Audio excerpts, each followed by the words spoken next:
आइए कपिल देव की और कथा पढ़ाते हैं। देखो भगवान अपने भक्तों पर बड़ी कृपा करते हैं। अब देखो कपिल भगवान की कथा आरंभ होने को जा रही है और कपिल भगवान की कथा से प्रेरित हो जाएंगे और फिर हम भगवान के प्रति और भगवान के चरणों में जुड़ जाएंगे। कथा से हमको सीख मिलती है। कर्दम ऋषि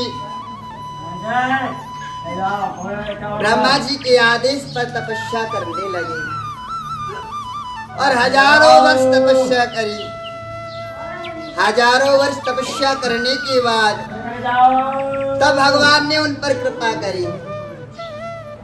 तब भगवान सामने प्रकट हुए और भगवान प्रकट हुए। भगवान ने कहा, हे कर्दम ऋषि, मैं आपकी तपस्या से प्रसन्न हूँ।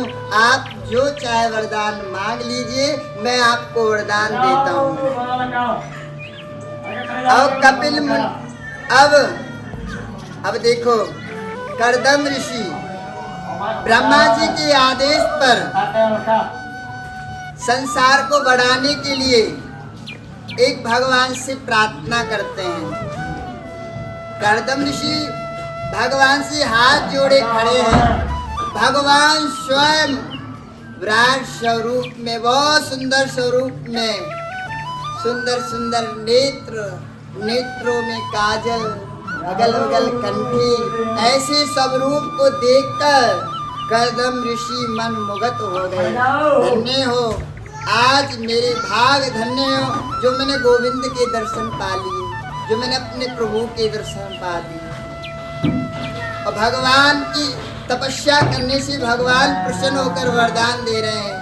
और कर्दम ऋषि बताओ क्या मांग रहे हैं? कर्दम ऋषि भगवान से कह रहे हैं,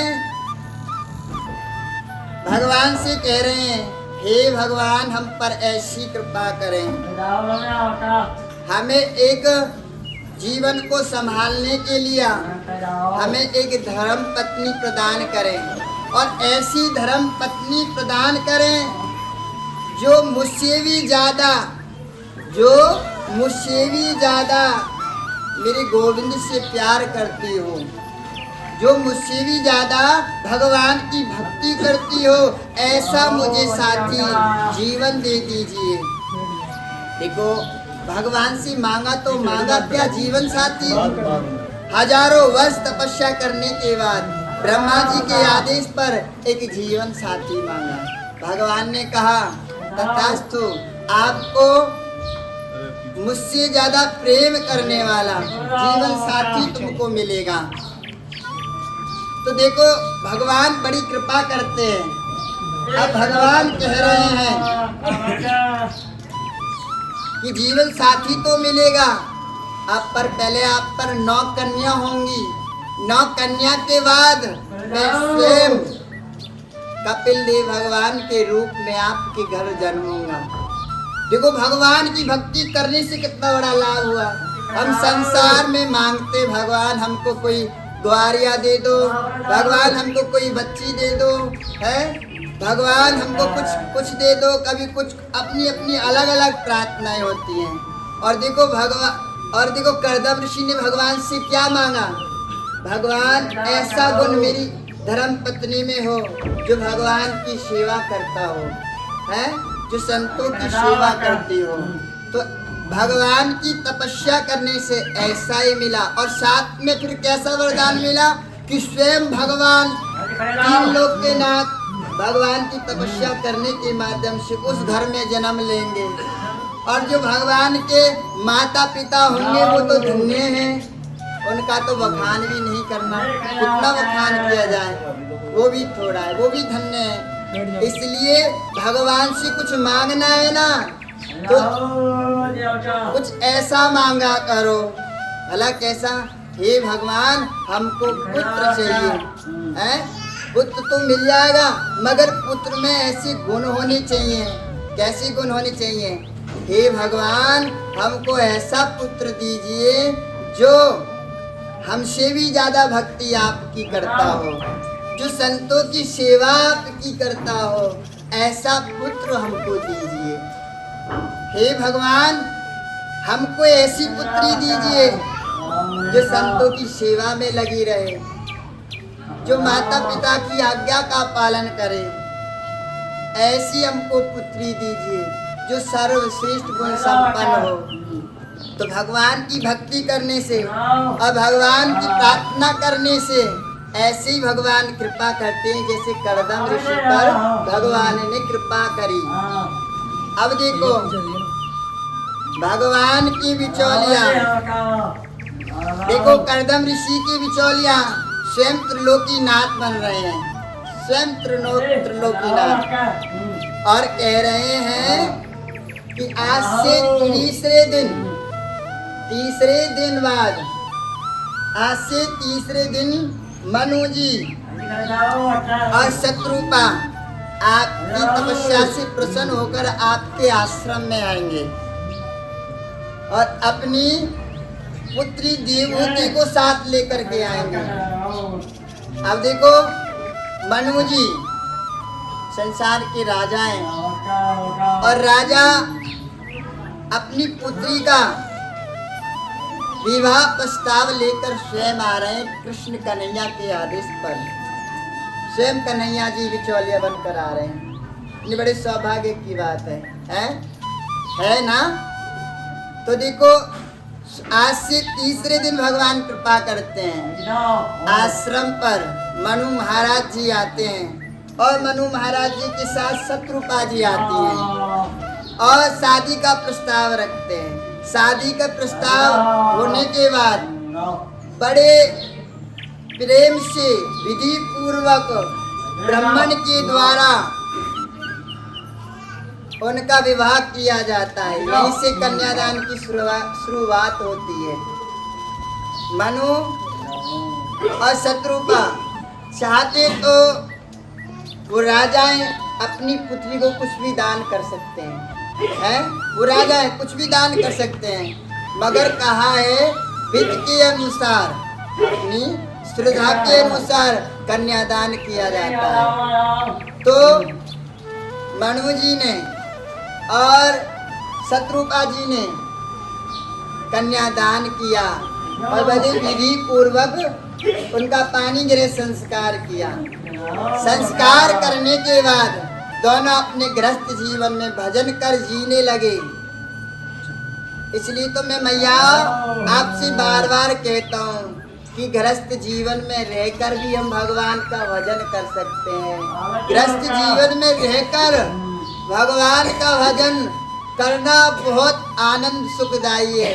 जैसे मनु जी पर भगवान ने कृपा कर दी है और देवहूति जी पे भगवान ने कृपा कर दी, कितने आनंद की बात है। भजन करते हैं, भजन करते करते ठाकुर जी की कृपा होती है। उनके घर 9 कन्याएं जन्म लेती हैं, 9 कन्याएं जन्म लेती हैं। 9 कन्या जन्मने के बाद कपिल देव भगवान स्वयं आते हैं देवहूति जी के गर्भ में, स्वयं आते हैं, भगवान कृपा करते हैं।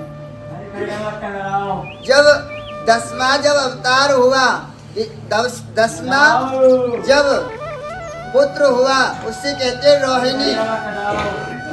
अब देखो यहाँ भगवान की बड़ी कृपा होती है। सुनो, 10वां जो गर्भगृह था, तो उस गर्भगृह से जन्म लेते हैं कपिल देव भगवान। कपिल देव भगवान की मुस्कान और सुंदरता को देखकर देवहूति जी और कर्दम ऋषि आनंद में हो गए।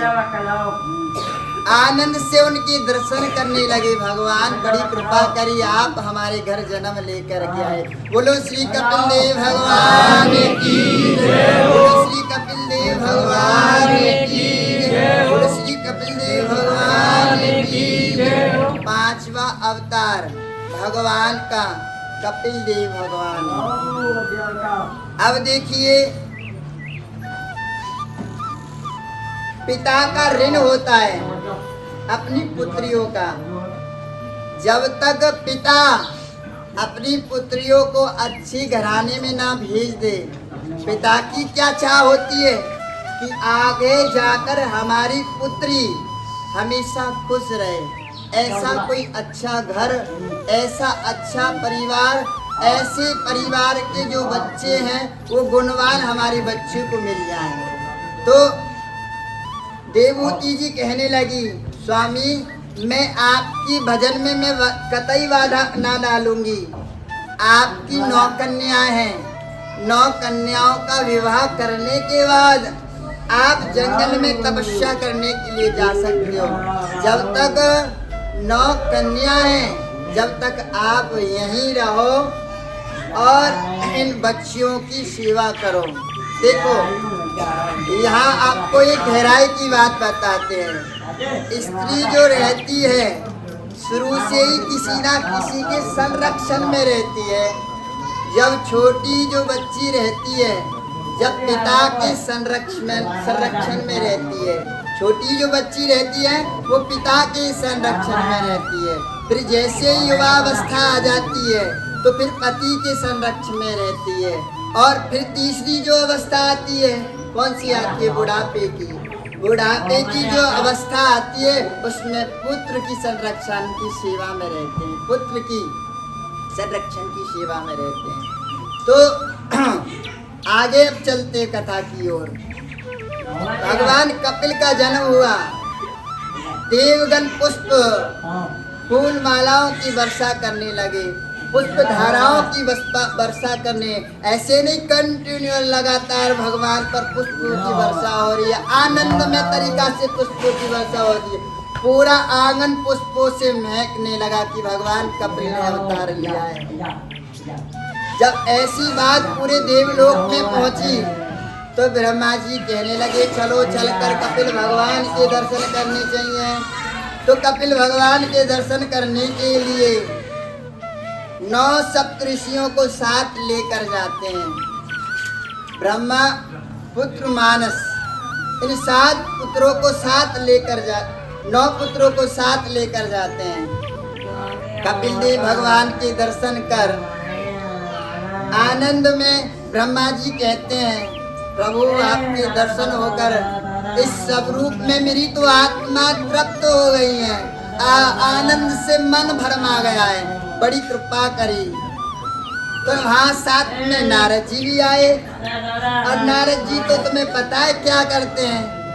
नारद जी हमेशा सबके उल्टे सीधे बिगड़े काम को बनाते हैं और बनाने के बाद बिगाड़ते हैं और फिर सुधारते भी हैं। नारद जी का काम ये रहता है। अब नारद जी कर्दम ऋषि के कारज को बना रहे हैं। भला किस प्रकार बना रहे हैं देखिए। नारद जी कर्दम ऋषि से कहते हैं, आपकी 9 पुत्रियां हैं, वो विवाह योग्य हो गई हैं। 9 पुत्रियां हैं, वो विवाह योग्य हो गई हैं। और ब्रह्मा जी के साथ 9 मानुष पुत्र, 9 ऋषि आए हैं, इनके साथ इनका विवाह कर दिया जाए। तो ब्रह्मा जी के आदेश पर उन्होंने तपस्या करी और ब्रह्मा जी के आदेश के अनुसार उन 9 कन्याओं का बड़े ब्राह्मण तौर तरीका से और बड़े प्यार से पानी ग्रह संस्कार उनका कराया विधि पूर्वक। 9 कन्या उनको विदा करने के बाद कपिल भगवान को सामने नमस्कार करते हैं और कपिल भगवान को नमस्कार करने के बाद कहते हैं, मुझ पर एक ऋण था पुत्रियों का, वो मैंने अब पूरा कर दिया है प्रभु, अब मुझको आज्ञा दीजिए, अब मैं जाता हूँ भजन की ओर, भजन करने के लिए। देवहूति कहती है कि मेरी सेवा कौन करेगा, मेरे संरक्षण में कौन रहेगा। अब भगवान तो भगवान है। अब कर्दम ऋषि कहते हैं कि जो कपिल है ना, इनको साधारण मत समझो, ये भगवान है और यही कपिल देव भगवान आपकी मुक्ति का मार्ग, ज्ञान का मार्ग यही खोलेंगे। आप इनकी संरक्षण में, इनकी सेवा में रहो। जैसी आज्ञा। कर्दम ऋषि आनंद मगध होकर वन की ओर तपस्या करने के लिए चले गए। वन की ओर तपस्या करने के बाद भगवान के आनंद से भजन में मिल गए।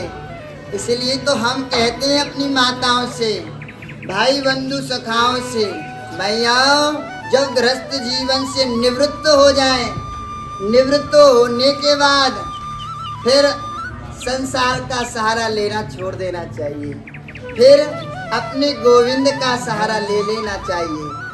यही शिक्षा हमारे करदम ऋषि जी दे रहे हैं कि सारे गुणों से संपन्न होकर, ऋणों से संपन्न होकर अब वन की ओर तपस्या करने के लिए चले गए और आनंद से तपस्या कर रहे हैं, भगवान के भजन में नील हो गए।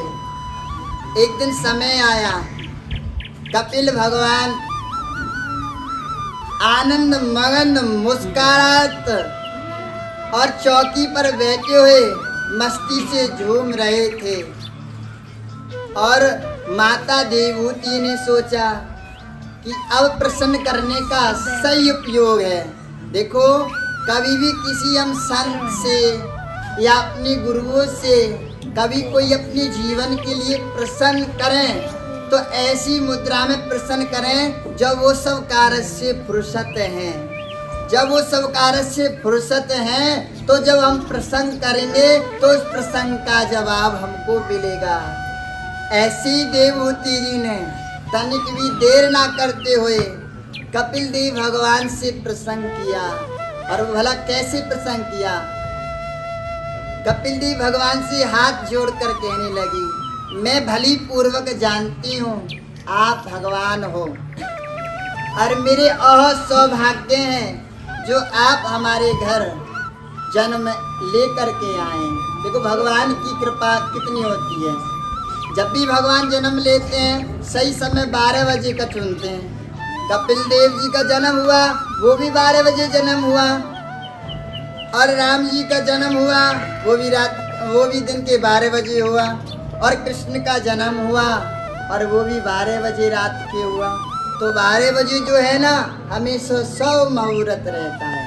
हाँ, दिन हो या रात हो 12 से ही चलता है समय आगे। 12 के बाद समय बंद हो जाता है और 12 से ही चलता है, इसलिए समय भी 12 बजे सही उपयोग है। अब देखो प्रसन्न देवहूति जी कर रही हैं, प्रभु ये इंद्रियां